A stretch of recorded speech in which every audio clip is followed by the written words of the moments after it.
రిజర్వాయర్లో కానీ ఈ ప్రాంతంలో ప్రాజెక్టులలో మెదక్ జిల్లా రైతులను ముంచి పోలీసులతో తన్నించి పోలీసు బూట్లతో తొక్కిచ్చిన దుర్మార్గుడు ఎవరైనా ఉన్నారంటే బీఆర్ఎస్ ఎమ్మెల్సీ ఈనాటి పార్లమెంట్ అభ్యర్థి.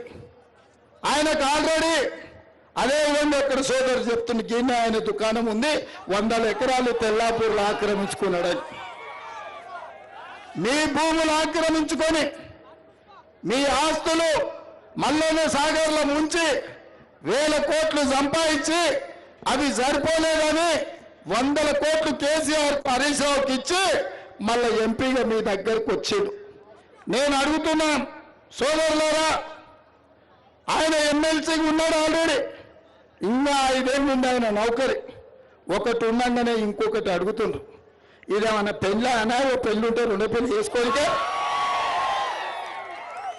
కుర్చీ మీద కుర్చేస్తారా? కుర్చీ మీద కుర్చేస్తారా? లేకపోతే పెగ్గు మీద పెగ్గేసినట్టు 2 పదవులు ఉంటాయా?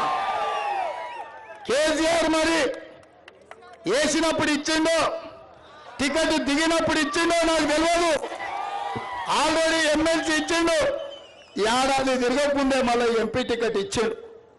ఇవాళ బీఆర్ఎస్ అభ్యర్థి ఓడిపోతే ఆయనకు ఊడేదేంది లేదు, పోతే ఒక 400-500 కోట్లు పోతాయి. మందిని ముంచిన సొమ్మే కదా, మనల్ని దోసుకున్న సొమ్మే కదా.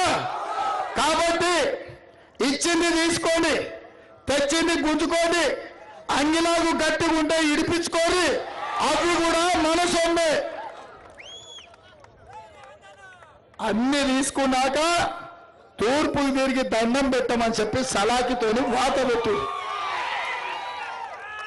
అందుకే మిత్రులారా, నిన్న మొన్న బీజేపీ నాయకులు, ఈ దేశ ప్రధానమంత్రి నరేంద్ర మోడీ గారు, అమిత్ షా గారు వచ్చారు.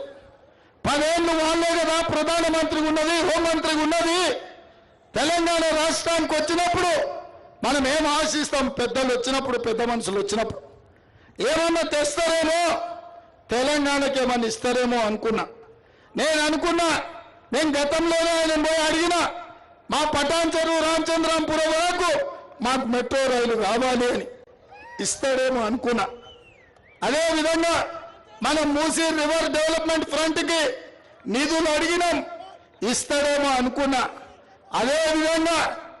అదేవిధంగా బయ్యారం ఉక్కు కర్మాగారం, Warangal railway coach factory, Rangareddy జిల్లా చుట్టూతా ఐటీ పరిశ్రమల కోసం